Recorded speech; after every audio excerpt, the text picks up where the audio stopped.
Bienvenue chez les Nuts, on se retrouve pour un nouveau numéro de Nuts on the Hunt. Le week-end du 4, 5, 6 novembre s'est déroulé le Coventry GT à Londres, un tournoi de 8 rondes rassemblant 179 joueurs. À la première place de ce tournoi, on retrouve une liste orc menée par Manichima. C'est une liste orc qui comprend 3 Megatrack Scrapjack, 2 Wasbomb Blast Jet, 3 Dakar Jet et tout le cortège de buggy. À la deuxième place, on retrouve une liste Adeptus Mechanicus menée par Malik Amin Rubio, spam de Skitari, spam d'avion. À la troisième place, une nouvelle liste AdMech menée par Adam Lane, spam de Skitari, spam d'avion. Quatrième place, une liste Drukhari qui spam les Raiders et les Multiple Simple Units. Et à la cinquième place, une liste Eldari qui associe les Arlequins avec les Craftworld pour un maximum de petites unités très létales avec les tirs sans ligne de vue et les troupes embarquées dans les Skyweaver. On n'avait pas dit qu'on parlait d'autre chose que de ça? Non, parce que là, j'ai l'impression de refaire le Nuts on the Hunt 2, quoi. Par ailleurs, le 12 novembre se tenait à Atlanta le Warzone Atlanta GT qui regroupait 101 joueurs pour 8 rondes. À la première place, on retrouve un joueur Grey Knights, un spam de Nemesis Dread Knight. À la deuxième place, une liste Adeptus Mechanicus avec 4 volants et 3 Scorpius désintégrateurs. À la troisième place, une liste Space Wolf avec désormais le bien connu Kinder Surprise Drop Pod fourré de Loncro multiméta et tout un tas de petites unités autour. À la quatrième place, une liste Freebooters, donc Orc, avec le spam habituel des buggies et des volants.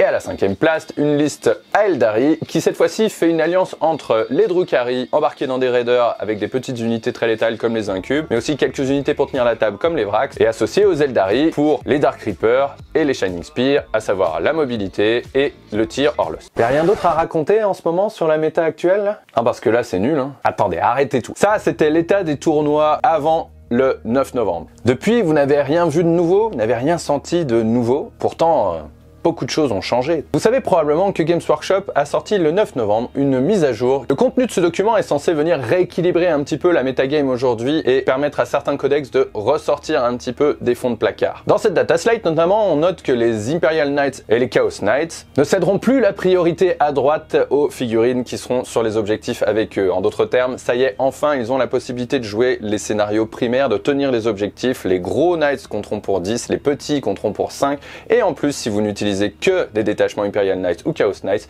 les petits seront en plus super opérationnels. C'est donc terminé de se faire deny les objets par un petit Armagaunt ou un petit garde qui tient l'objectif fièrement face à une bête de 20 mètres de haut et 80 000 gigatonnes. Dans cette même data slate, les Necrons ont découvert qu'ils avaient effectivement aussi dans leur codex le mot corps ou base qui leur permet du coup désormais pour un certain nombre d'unités de bénéficier de ce mot-clé et du coup de créer de nouvelles synergies. L'Astra Militarum quant à elle a enfin branché les radios puisque les ordres vont pouvoir être plus efficaces et elle a aussi revu sa chaîne de montage d'Eleman Rust qui récupère enfin leur sauvegarde emblématique à 2+.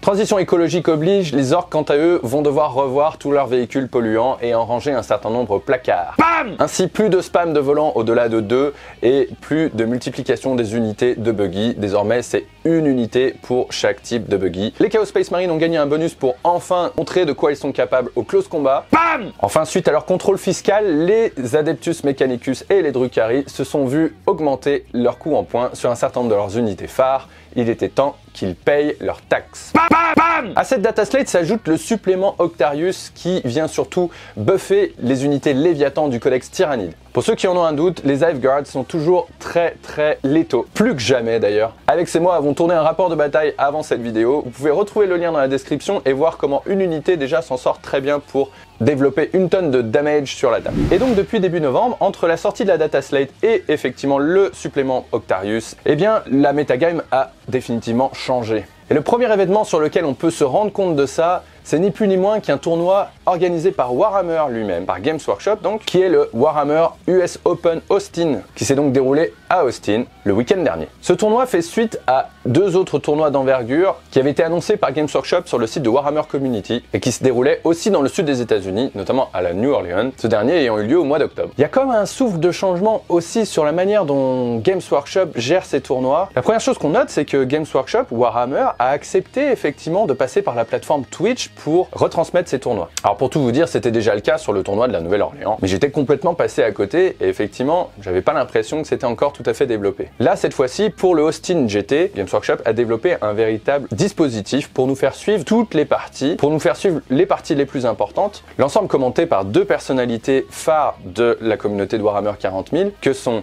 Nick Nanavati, gros tournoyeur et 40K expert, si je puis dire, animateur de contenu sur la chaîne Art of War sur YouTube, mais aussi sur Internet. Et Paul Murphy, éminent podcasteur et rédacteur d'articles sur le site Bell of Lost Tools et Forge the Narrative.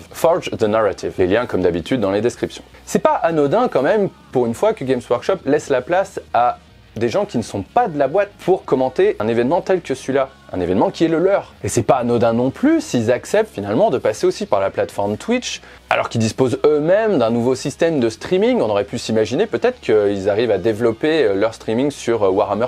Sans parler du fait que pour gérer les appareillements, l'événement faisait appel à l'application Best Coast Pairings, qui est désormais une application emblématique pour tous les organisateurs de tournois, notamment aux États-Unis et notamment sur les tournois d'envergure. Fort pratique, c'est comme ça en tout cas que moi j'arrive à retrouver les listes qui sont jouées dans les gros tournois. Effectivement, elles sont accessibles à tout le monde et on peut suivre en temps réel l'évolution des joueurs dans le classement. Pourtant, Warhammer et Games Workshop disposent eux-mêmes d'une application, non, pour mobile pour réaliser leur propre liste. Alors forcément, elle n'est pas aussi aboutie que Best Coast Pairing pour la réalisation de pairing et l'organisation d'un tournoi. Mais là aussi, ils auraient pu avoir leur propre système et faire comme ils le souhaitaient. Non, cette fois-ci, on s'est appuyé sur une application tiers qui n'est pas gérée par Games Workshop en elle-même. Et moi, personnellement, je trouve que c'est un certain changement par rapport à l'habitude de Games Workshop qui cherche à tout cadenasser en ce moment autour de sa propriété intellectuelle, à créer sa propre chaîne de stream, à créer ses propres applications, ses propres jeux dérivés. Et on se rend compte en tout cas que sur la question des tournois, ils acceptent de s'appuyer sur des personnalités et des applications qu'ils n'ont pas en charge de développement. Je vous engage à aller voir quand même la chaîne Twitch de Warhammer, car la couverture de l'événement était quand même d'assez bonne qualité. Alors certes, la technique reste perfectible, on voit effectivement notamment dans les plans de caméra que tout n'est pas toujours tout à fait millimétré et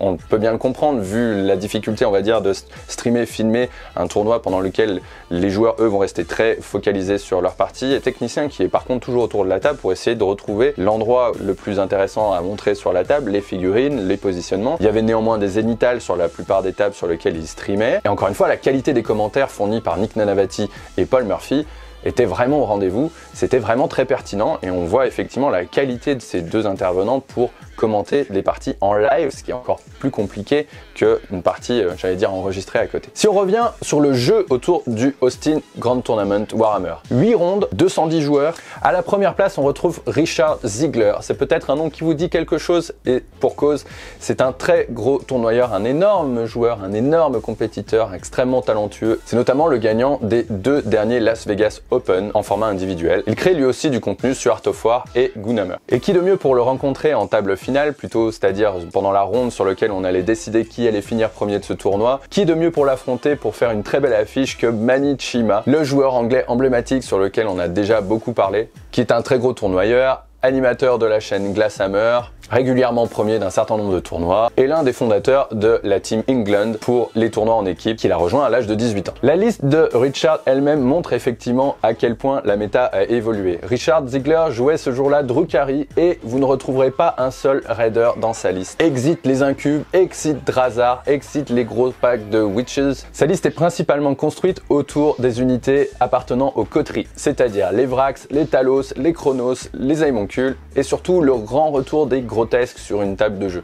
Sur la dernière ronde, les Drukhari de Richard Ziegler ont donc affronté les Tyrannides associés au culte Genestealer de Manny Chima. La liste de Manny reflète aussi la puissance apportée par le supplément Octarius au Codex Tyrannide et notamment à la Flottruche Léviathan. On y retrouve 18 Hive Guards, supportés par des petites unités de Thermagone, de Genestealer et de guerriers pour prendre la table pendant que les Hive Guards s'assurent de l'oblitération de l'ennemi. Et cette dernière partie est aussi un bon exemple pour mieux comprendre les types de jeux construits derrière certaines listes que sont amenés les joueurs. La liste de Manny Chima est clairement construite autour d'une énorme gunline qui cherche à faire très mal, très vite, très fort et qui va tirer sur à peu près tout ce qu'elle veut puisque de toute façon elle n'aura pas besoin de ligne de vue. Et le supplément Léviathan vient en plus majorer encore cette létalité tout en ayant quelques unités autour pour protéger cette gunline et aussi marquer quelques quarts de table, des points d'Octarius, ce genre de choses. La liste de Richard Ziegler quant à elle est construite sur la défense, vraiment le tanking le plus possible, la prise des objectifs et le fait fait de ne pas pouvoir en être enlevé avec les gros Talos, les gros Chronos qui vont pouvoir régénérer des points de vie et des figurines, et les unités de Vrax qui sont là aussi pour tenir la table le plus possible. Ça n'empêche pas une certaine létalité malgré tout, parce que les Talos ça fait quand même pas rire, mais l'ensemble est construit très différemment par rapport à la liste de Manichima. Si jamais vous regardez le stream, en résumé, vous allez voir que sur la partie, Richard Ziegler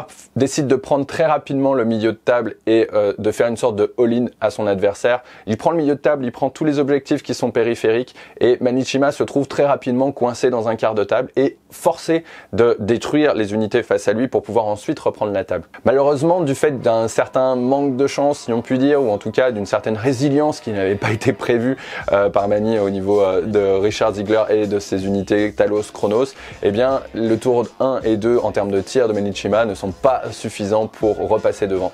Du coup, au tour 3, Richard Ziegler est au milieu de table, il va aller impacter les unités de Hiveguard, il va aller les empêcher de tirer et dès lors la partie est terminée. C'est une grosse victoire donc pour Richard Ziegler qui finit donc premier de ce tournoi et Manichima est ramené à la place de 5e. En deuxième place on retrouve Sean Naiden et vous connaissez ce nom puisqu'on en a déjà parlé sur le dernier Nuts on the Hunt. Sean Naiden jouait lui aussi liste Drukhari et pour le coup celle-ci est un véritable multiple simple unit, un véritable MSU avec des petites unités des lions, des petites unités d'un cube toujours, mais peu de raiders, un Venom, une cour d'archonte, un archonte, une succube et même un petit ravageur.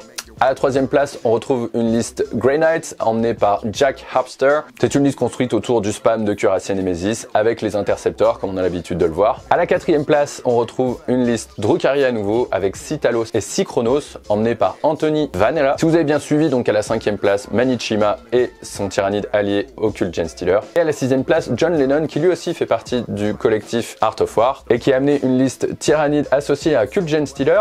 Néanmoins, celle-ci présentait beaucoup moins de Hiveguard qu'il n'y en a qu'un seul pack et il y a beaucoup de masse, des gros paquets de Thermagone qui là aussi sont boostés sur l'apport du supplément Léviathan pour avoir plus de létalité potentielle. Donc beaucoup de masse et un seul pack de Hiveguard en fond de table. À la 7ème place, on retrouve Justin Moore qui jouait une liste Adeptus Mechanicus. Beaucoup de Rangers Skitarii, beaucoup de Vanguard Skitarii, quelques unités d'Infiltrator, Rustalker, mais surtout 5 robots Castellan de Close Combat. Ça fait un moment que je me dis que cette unité a du potentiel et je suis content de voir qu'il y a un joueur qui ait pu l'amener si loin. 5 Castellan de Close Combat avec les crémateurs incendines, trop la classe quoi. Ça y est, enfin on sort du spam d'avion et du spam de Rangers Skitarii. 8ème place, Colin McDade, liste Drukhari, spam de Talos, spam de Chronos. 9ème place, une liste Imperial Knight menée par Brian Jones qui jouait un Castellan, donc le poids lourd de la classe des Imperial Knights, associé à 3 petits Armiger Morax ainsi que un Magarea et un Preceptor. 10ème place, Ivan Shaw, joueur Drukhari, Talos, Chronos, vous avez compris la leçon. Et on va quand même parler de la 11ème place qui est grattée par TJ Lanigan, qui joue une liste assez surprenante puisque c'est une Chaos Soup, donc c'est un assemblage de plusieurs codex du chaos, construite autour de Abaddon, dans une patrouille avec quelques cultistes et un sorcier, mais aussi un détachement Death Guard emmené par Typhus, surtout pour avoir une grosse base de puissance de feu de fond de table avec 3 Plague Burst Crawlers, et un détachement de Chaos Demons emmené par le Changelin, un gros pack d'aurore bleu et un pack de Bloodletters. C'est rafraîchissant de retrouver une liste Chaos avec autant d'unités différentes et autant de codex différents aussi. Pour le coup, je pense que c'est assez compliqué à lire de prime abord. Si jamais vous comprenez un peu effectivement les synergies autour de cette liste, je serais curieux de connaître votre avis. N'hésitez pas à le laisser en commentaire. De manière plus exhaustive, dans le top 20 des armées représentées, on retrouve de la Death Guard, du Sororitas, du Black Templar, du Custodes, de l'Orc Freebooters, de l'Arlequin et même du Salamander. Une seule représentation des sœurs de bataille cependant, ce qui m'amène à me poser la question de où sont les sœurs de bataille dans la méta actuelle. Elles ont pourtant un codex qui propose un kit d'unités assez fourni, qui peut proposer plusieurs réponses ainsi que plusieurs ordres de bataille qui peuvent être utiles dans telle ou telle situation. Je serais pas surpris de les voir revenir, mais je suis assez surpris de ne pas les voir pour l'instant beaucoup plus haut dans le classement et dans la méta. Si toi aussi tu as une explication, n'hésite pas à nous en faire part en commentaire ou en MP sur notre page Facebook. Voilà les amis, comme vous pouvez le voir, la metagame a beaucoup changé depuis la fac et l'ajout d'Octarius. Le Drukhari reste quand même extrêmement costaud et dans le haut du panier. Il a su visiblement le mieux s'adapter malgré son redressement fiscal, ce qui montre que le codex, au-delà effectivement des unités qui étaient fortement jouées auparavant, garde beaucoup de souffle puisque même les unités moins fortes de prime abord sont quand même adaptées à l'évolution de la méta. Le Tyrannide fait une percée fulgurante et on s'en doutait avec l'ajout d'Octarius. Et il est à noter qu'il va falloir falloir désormais savoir composer avec les Endurance 8 que sont les Imperial Knights et les Chaos Knights, puisqu'on les retrouve effectivement dans les top 10 des tournois d'envergure. Assez surpris également de ne pas avoir vu de Necron. Je pense qu'ils ont aussi une grosse potentialité maintenant qu'un certain nombre de leurs unités sont passées corps. Là aussi, on ne serait pas surpris de les voir revenir dans le classement très prochainement. Voilà les amis, c'est tout pour aujourd'hui pour ce Nuts on the Hunt. J'espère que ça vous a plu. N'hésitez pas à commenter, liker et partager. Abonnez-vous si ce n'est pas encore fait, ça nous fait toujours plaisir. Je vous dis à très bientôt sur la chaîne et d'ici là, gardez vos noisettes au chaud. C'était Trig. À plus.